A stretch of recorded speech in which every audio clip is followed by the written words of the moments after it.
Good day to all. Hope everyone's all right. I thought I'd talk about a little just general history today, really, and it does have some implication for Christianity. I thought it would be cool to talk about how quickly ancient cults actually did spread, and this comports quite nicely with this thesis I'm putting forward here, that there wasn't really certainly an historical Jesus in the picture at all in the first part of the first century.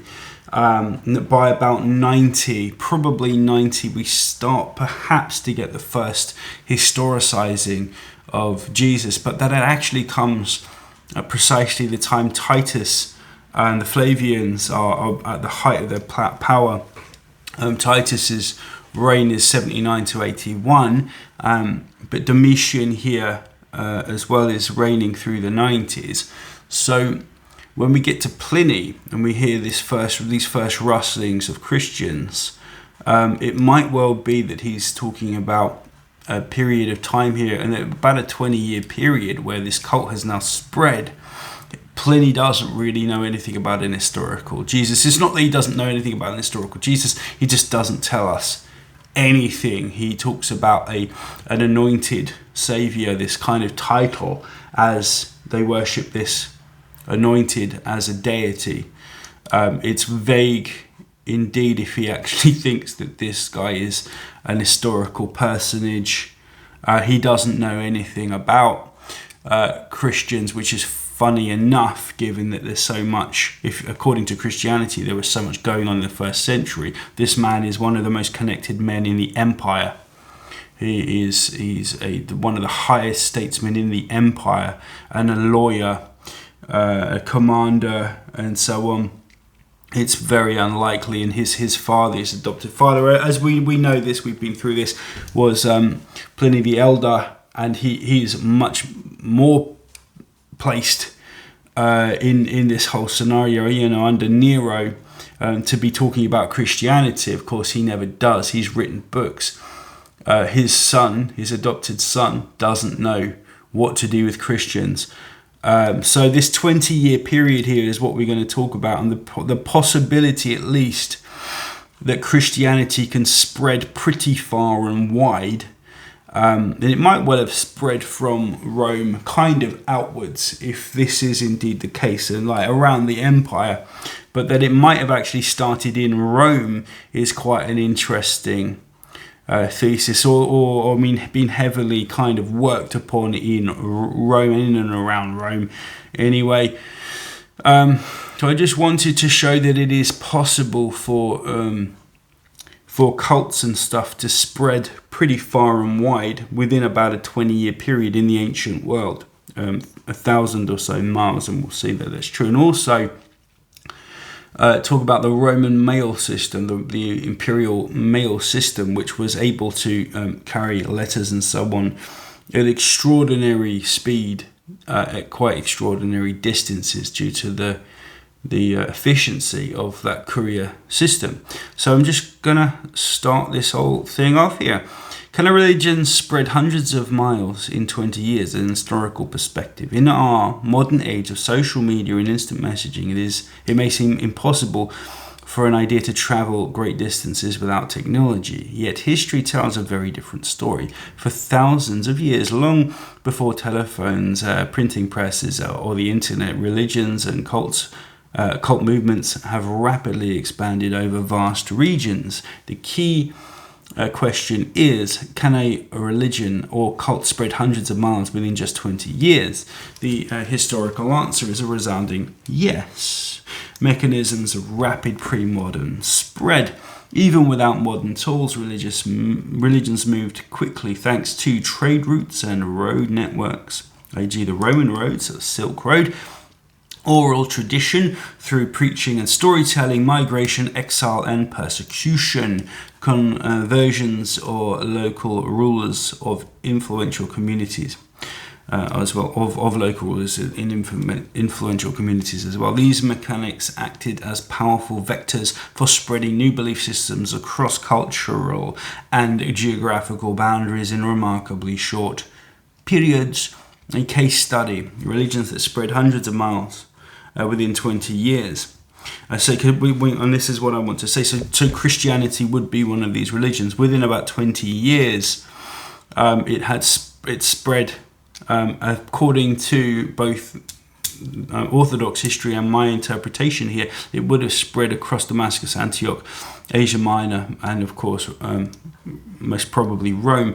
Now, I'm taking a different stance here, of course, because I'm telling everyone that it's very unlikely that the origin story of Christianity is indeed the Orthodox view here. But 2, Islam, 7th century, of course, origin Mecca, Medina, within 20 years after Muhammad's death. 632 to 652, Islam had reached Iraq, Syria, Egypt and Persia, a range of over 1,000 miles. Military conquest, religious zeal and integration with local governance spread the religion swiftly across the Middle East. 3, Buddhism, 3rd century BCE under Ashoka. Origin, northern India, of course, within 20 years of Ashoka's conversion, Buddhism was planted in Sri Lanka, Afghanistan and Nepal, covering 400 to 1,000 miles. That's, again, a 20-year period, up to 1,000 miles. 4, Manichaeism, 3rd century CE. Origin Persia, within 20 years, reached Mesopotamia, Egypt and the Roman Empire. Means missionary networks and appeal to both Eastern and Western religious ideas helped spread it rapidly. Mormonism, here's an interesting one, 19th century, of course.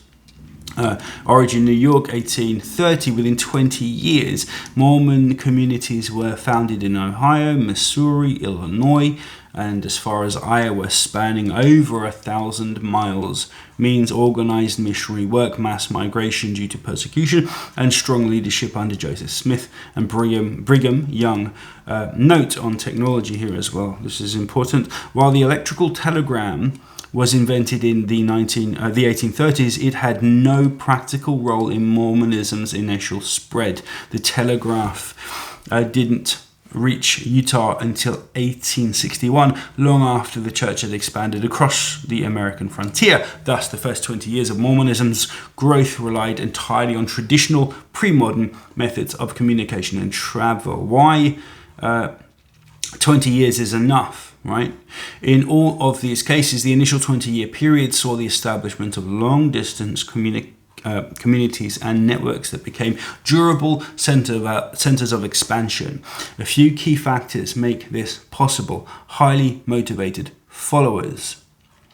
Early converts are often the most zealous, willing to travel far dangers, of course, and distances for their beliefs. Existing infrastructure, ancient roads, trade routes, empires, Rome, Persia facilitated long-distance movement. They were good at this. They created those roads and these means by which to traverse long distances and dangerous distances. They figured these out. They were wayfarers and so on. Persecution and migration, of course. Cultural readiness. New religions often emerged at times of political and social crisis, making populations more receptive to new ideologies and making transit all the more active, I suppose.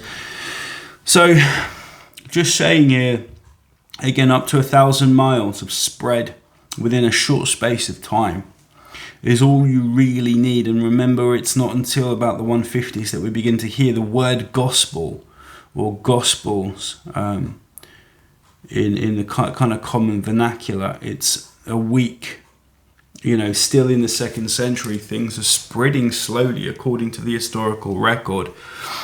And it makes it all the more possible here that there might have been a substantial origin in Christianity, at least from the Roman Empire, obviously, but maybe from Rome, and with the Flavians potentially. Of course, Judaism and these messianic offshoots of Judaism, which might have been trying to historicize slowly the notion of a celestial deity, are all, up for grabs here. The Imperial Roman mail system and the speed of Imperial male and the implications for Jesus' historical visibility. This is quite interesting as well. One of the most prescient questions in historical Jesus studies is the curious silence in Roman literature concerning the figure of Jesus of Nazareth. While the Gospels describe public miracles, mass disturbances, supernatural events, earthquakes, darknesses at noon and so on, and the resurrection of the dead, and a Roman trial and execution, no Roman historian or commentator of the first century mentions these extraordinary events. This essay explores whether, based on known Roman communication systems, it is plausible that such events could have been widely known within the empire if they had occurred as described. So the Curious Publicus, Roman's Courier network, the Roman Empire developed one of the most efficient communication systems in the ancient world, known as the Curious Publicus. This system was used primarily for imperial correspondence, military dispatches, and official administrative communications, according to Sir William M. Ramsay, a pioneering scholar and archaeologist of the Roman world. This network was extraordinarily efficient. Now, I'm going to use this guy's work here because it's interesting and important, and he was one of these guys that really set out how fast this was. I don't believe in a lot of his conclusions, but it's the speed of this network which I'm interested in. It is plausible. Is it plausible in such events would have been widely known within the empire if they had occurred as described? So this system here, Imperial, so he says here in his work, the church in the Roman Empire before AD 170, he writes, an ordinary messenger on horseback could travel 50 miles a day, while relays of couriers in the government could carry a letter from one end of the empire to another at a rate, this is so cool, of 150 to 170 miles per day. This is this book, Ramsay, page 388. These relay stations, mutations and inns, mansions, were placed every 8 to 15 miles along major roads, allowing couriers to change horses and rest at regular intervals. This system enabled remarkable logistical efficiency, particularly when high priority messages were involved. So you could go quickly on horses at lightning speed if you wanted to. And indeed this was done in times of great need when emperors needed to know what was going on in the empire. So in the cities of St. Paul, Ramsay further emphasizes the road quality and imperial oversight. The roads in Asia Minor were among the best in the empire, built and kept in repair under Roman direction and forming part of the system that radiated from Rome to the provinces. Okay, as far as Jerusalem, let me make that clear. And regarding the broader transmission of news, the Roman imperial system provided for the regular, swift and secure transmission of messages across long distances. In such a world, the idea that news of any unusual religious or political disturbance in Judea might not have reached the ears of Roman officials or intellectuals is indefensible. Okay, this is a paraphrase summary of Ramsay's position in St. Paul, the traveller and the Roman citizen, right? So we have here, it's a strange situation then that we would find nothing at all, given that thousands of people were Christians in Jesus' time and had believed in Jesus and were seeing him. Thousands of people were looking up multiple times, miracles, all that stuff. Forget about it. Like, Rome would have known the empire. This travels quickly, this kind of news, especially for the Romans. The route from Jerusalem to Rome would have involved a combination of land and sea travel. A standard route would run Jerusalem to Caesarea or Jaffa by sea to Puteoli or Brundisium, overland to Rome via the Via Appia or Via Latina. Scholarly estimates scholarly estimates for the total travel time of a letter between Jerusalem and Rome, as an example, depending on the method of urgency, are as follows. Standard courier, horseback only, 40 to 50 miles a day, 30 to 37 days. Okay, government courier and relays, express relay horses, 80 to 100 miles a day, 15 to 20 days. Combined land and sea, favourable conditions, ship and relay couriers, 100 to 150 miles per day, 10 to 15 days, fastest plausible. So 10 to 15 days. Within 10 to 15 days of any number of the things that are supposed to have happened in the New Testament, that could have been relayed to Rome, to the emperor, and yet there is nothing for over 100 years. And the first ruminations we get are so vague that we just have to wonder what is going on. Additional studies support this range. Benjamin Isaac, The Limits of Empire, also affirms an average courier speed of 40 to 50 miles a day. Lionel Casson, The Travel in Ancient World, notes that well-funded official messengers could cross the eastern Mediterranean from Jerusalem to Rome in as little as 2 weeks in good weather. C.J. Gego, in Ancient History of Coins, provides similar estimates for imperial communication. Thus, it is entirely plausible, indeed likely, that any notable event occurring in Judea, particularly one involving the Roman governor Pilate and potential civil unrest, would have been known in Rome within 2 to 5 weeks. The historical problem. Given this infrastructure, the science of Roman literature concerning Jesus becomes more striking. If Jesus had performed the dramatic acts described in the Gospel, been the subject of public Roman trial and crucifixion, and triggered phenomena like earthquakes and resurrections, these events would have constituted precisely the kind of political and religious disturbance that Roman governors were required to report to their superiors. Where am I? Yeah. Furthermore, Judea was not an obscure outpost. It was strategic. It was a strategic province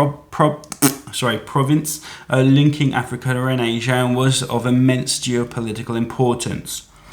Additionally, a major war, the First Jewish-Roman War, 66 to 73 BC, broke out in the region only a few decades later. According to Eusebius, Christian theologians later interpreted the execution of Jesus and his brother James, according to them, as contributing factors to the divine judgment that fell on Jerusalem. Yet Josephus, the Jewish historian who was in Jerusalem during that time and later worked under Roman patronage, mentions James only in passing, and it's not the same James, and Jesus only ambiguously, and of course it's contested, massively contested, and I contest that in my work and in the Testimonium Flavianum. Conclusion then, all right, combining Ramsey's archaeological and historical insights with modern scholarship on Roman communication, we find that news of events in Judea, especially those involving imperial officials and alleged supernatural phenomena, could easily have reached Rome within weeks. The infrastructure was in place, the province was significant, and the events, if historical, were not minor. All right, this lends weight to the argument that the lack of first century Roman references to Jesus and Christianity may point not merely to oversight or disinterest, but possibly to the absence of widely known and historically verifiable events in the earliest stages of the Jesus story. I'm going to leave that there. I did it within 20 minutes. That's amazing. Peace and love. Many blessings. Keep thinking, guys. It's great to think. Can I do that? No, I can't. Okay.